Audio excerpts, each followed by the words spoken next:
Assalamualaikum warahmatullahi wabarakatuh. Kembali lagi di channel saya Zia Hurinin, masih membahas tentang submit jurnal. Jangan sampai skip video ini, tonton sampai habis.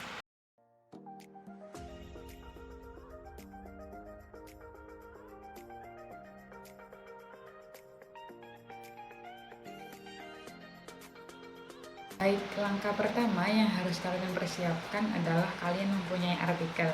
Baik itu artikel hasil penelitian, artikel review, maupun artikel studi kasus atau case report.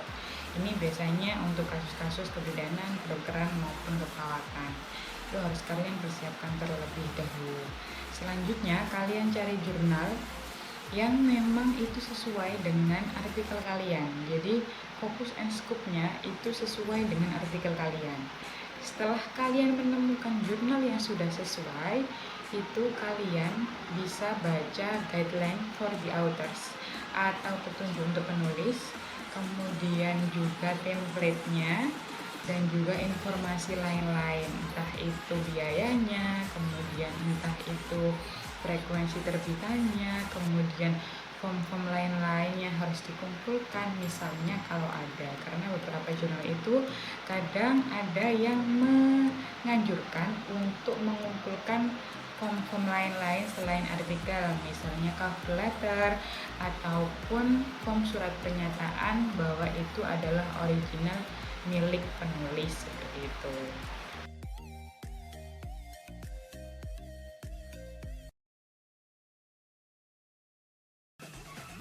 Selanjutnya, setelah kalian sudah menemukan jurnal yang akan kalian tuju untuk kalian bisa submit atau mengupload artikel kalian, itu kalian pahami guideline-nya, bagaimana tata penulisannya, bagaimana template-nya, itu kemudian kalian susunlah artikel kalian yang sebelumnya masih bahan mentah tadi, itu sesuai dengan template dari jurnal yang kalian tuju.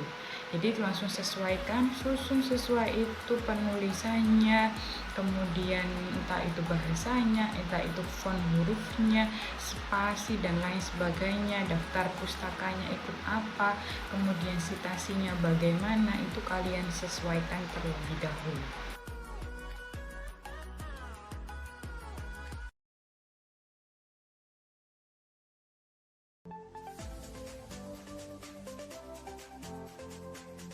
Kemudian setelah memang itu sesuai, itu kalian bisa lanjut ke cek plagiarisme terlebih dahulu. Biasanya ada cek plagiarisme online agar kalian bisa terhindar dari plagiasi, dimana sebelumnya kalian sudah saya jelaskan di video sebelumnya, itu harus parafrase. Jadi tidak boleh setiap isi di artikel kalian itu copy paste dari sumber-sumber, dari buku, jurnal, artikel lain-lain, itu harus diparafrase kembali sesuai dengan bahasa kalian sendiri agar terhindar dari plagiasi. Itu biasanya ada untuk cek plagiasi, ada yang online ataupun ada yang memang biasanya berbayar. Ya, ada online biasanya free, ada juga yang berbayar. Itu silakan kalian bisa searching di Google. Biasanya ada yang pakai Turnitin, kemudian pakai plagiarism checker, gitu juga ada. Jadi silakan kalian download atau lihat online di Google atau di browser.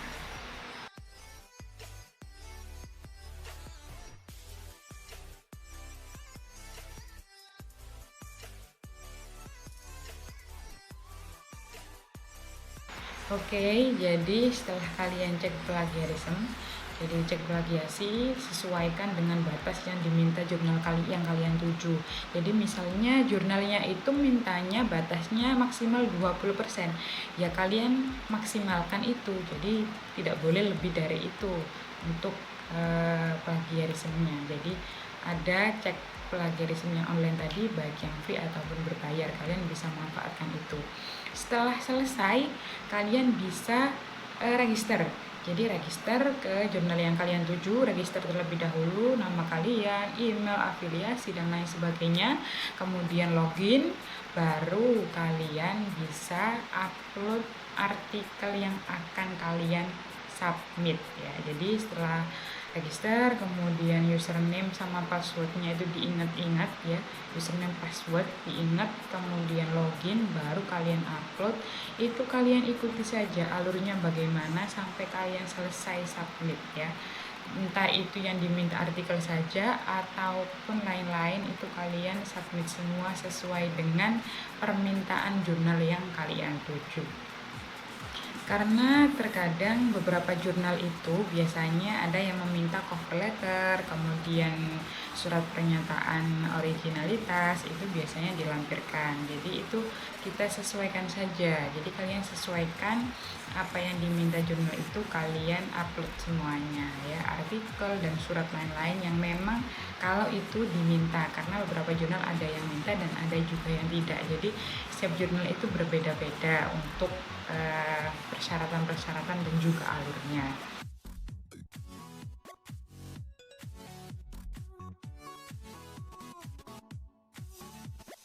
Setelah selesai submit, apa yang harus kita lakukan? Tadi kan sudah punya username dan juga password. Nah, itu diingat. Kemudian kalau bisa itu setiap hari dicek progresnya ini sampai mana.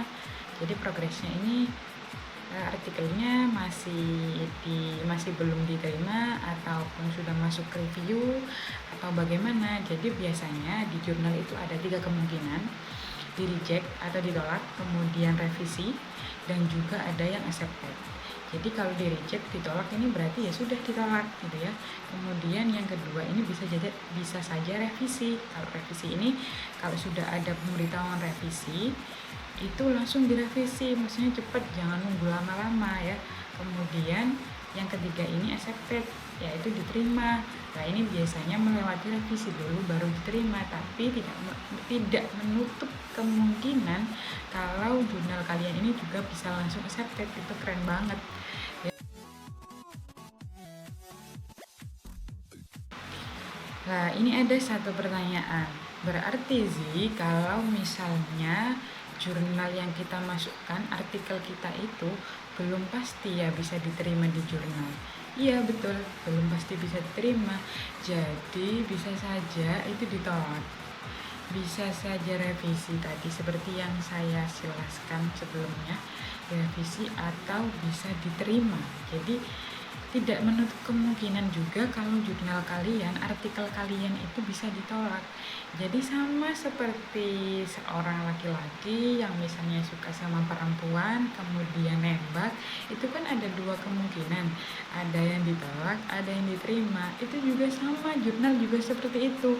Jadi kalian kalau misalnya mau upload jurnal, mau submit jurnal, pertama kan sudah saya bilang kalian tentukan dulu jurnalnya yang mana ya. Ini kalau kalian sudah menemukan jurnal yang pasti itu, yaitu yang kalian fokuskan. Tetapi nanti untuk jaga-jaga, misalnya pun kalau ditolak, itu kalian sudah punya jurnal cadangan lain. Jadi kalian juga punya pilihan jurnal-jurnal tujuan yang lainnya, agar nanti kalau misalnya kemungkinan terburuk ditolak, itu kalian sudah bisa siap untuk bisa upload ke jurnal yang lainnya, dan tentunya juga mengikuti mulai dari awal lagi sesuai dengan petunjuk untuk penulis dan juga template-nya, seperti itu. That's why, itulah mengapa pas waktu kalian memilih jurnal yang akan kalian tuju di awal tadi, di langkah yang pertama, itu kalian baca-baca dulu artikel-artikel yang sudah dipublikasi di situ, bagaimana gambaran artikelnya yang diterima di situ, bisa terlihat biasanya. Oh, artikelnya itu seperti ini ternyata yang ada di jurnal tersebut, seperti itu. Jadi tidak menutup kemungkinan walaupun hanya penelitian deskriptif, itu terus tidak diterima atau tidak disukai oleh jurnal, itu tidak menutup kemungkinan. Jadi bisa saja walaupun deskriptif tetapi isinya bagus juga bisa diterima. Jadi bukan hanya penelitian-penelitian kuantitatif yang membandingkan ini itu, yang menghubungkan ini itu, yang eksperimen ke hewan coba, yang langsung ke pasien ataupun yang langsung ke manusia.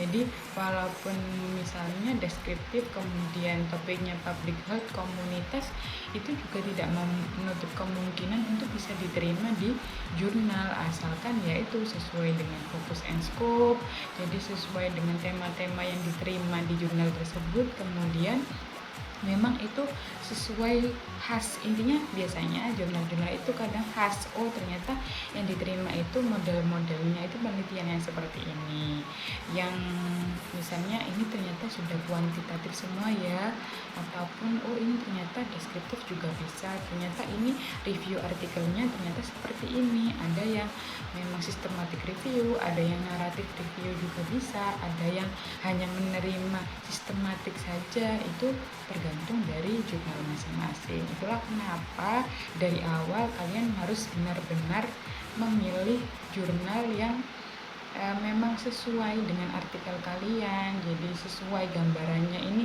oh ini kayaknya memang cocok untuk artikel saya, bisa masuk di jurnal ini. Jadi kalian harus yakin terlebih dahulu seperti itu.